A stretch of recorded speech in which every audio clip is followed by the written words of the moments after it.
Hi, I'm Adam Mead, the Executive Chef at Locale Restaurant at the Bortley Winery in the Yarra Valley. I'm here in the chefmasterclasses.com kitchen, and today I'm going to be showing you how to make some filled pasta. So I've got semolina, and then we've got 00 flour. A little pinch of salt. Once we've got our 2 flours there, we're just going to mix those together. Okay, then we're just adding whole eggs. That's 110 grams or 2 whole eggs. The only other thing that we add is a little bit of water. And then we just want to mix that together. So while we're mixing, it's just important to remember with this pasta dough, we've measured those ingredients basically to the gram.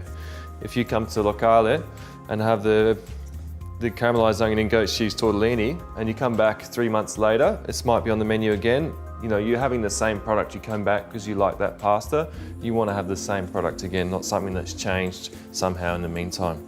So now that we've brought all of the wet ingredients in with the flour and we've got a dough, what we're going to do is just get rid of the bowl, okay, and just work that dough on the bench. And when you're pushing it away from yourself, the dough almost springs back.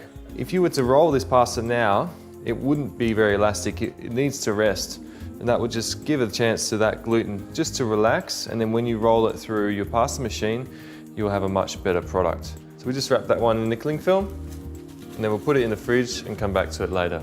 We've got our dough, it's been in the fridge for around half an hour. You'll feel as soon as you pull that dough out, okay, that it's quite soft. We're just gonna roll it out a little bit with a rolling pin because it's gonna be too thick and too hard to go through that machine. We don't want to damage the machine before we even get started. So just make sure you've got your machine set to the widest setting. Now on the first run through the machine, it's just important just to be gentle. We've just got a little bit of that 00 flour that we use to make the dough. And that's just for dusting the bench and just making sure that we don't have the pasta sticking to the bench. It's just important not to put too much flour, okay, just in case you end up drying out the dough a little bit, or you're introducing more flour to the pasta dough than was originally intended. Okay, now we've gone down about halfway through the thicknesses available on this pasta machine, and then we're getting to the stage where we need to laminate this dough. So what that is just to fold the dough back on itself. Go back to the thickest setting and then start again. The reason that we do that is just to give our dough a little bit more body to work that gluten.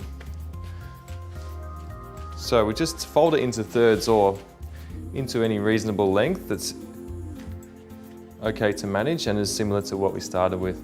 Just fold that back on itself, press it together lightly, take your machine and set it back to the widest setting, and then you feed your pasta back through from the first step.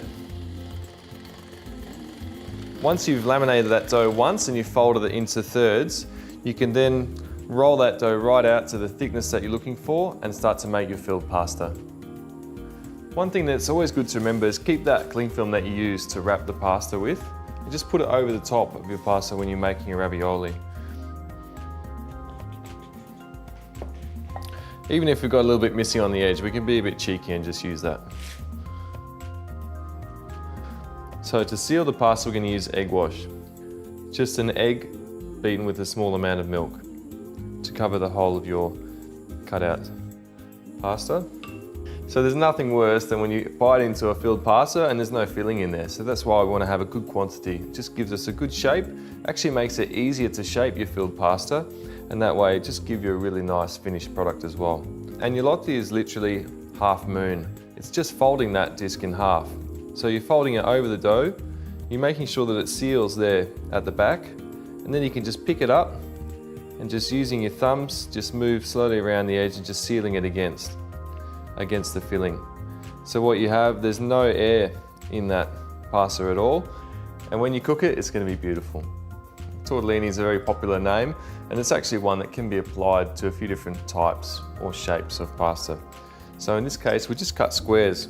Obviously the easiest way to do it is just cut directly down the center of your sheet lengthways and then go across.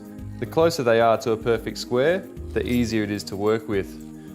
So a small amount of egg wash, making sure we hit the corners. Now this type of pasta, we look at a little bit less, slightly less filling than your agnolotti. So you just need a little bit more space to get that fold finished. All we need to do is just fold that in half on the diagonal. And you could actually leave it like that, and that may be another form of agnolotti. Or in this case, we're just going to give those a little tweak there, bring it around and then seal it. And that can be called a tortellini. Another tortellini, more of a round tortellini. So we cut the same shape that we had for our agnolotti. Same process again, sealing with egg wash.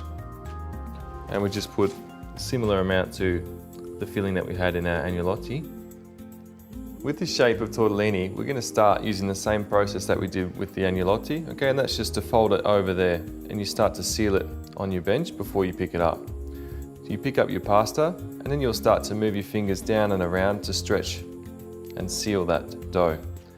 While you're doing that, you're also just resting it on one of your fingers in the center of your hand, just to give it a little bit extra length. When you put it back down on the bench, it's just a matter of stretching that dough slightly on the edges, just give it a little bit of a pull, a bit of a tweak, and then we can bring the edges around, let it seal there on the bench. And once they're cooked, they should hold that same shape, and that will just help to hold the sauce. And that's the purpose of that shape.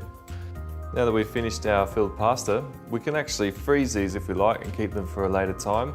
Cook them now, refrigerate them for later, keep them for tomorrow, and just put that with your favourite sauce. The fresh pasta like that is only going to take 4 minutes to cook in boiling salted water. And if you do freeze them, just give them an extra 2 minutes in the boiling water. Okay, so there we have a selection of pasta. Enjoy.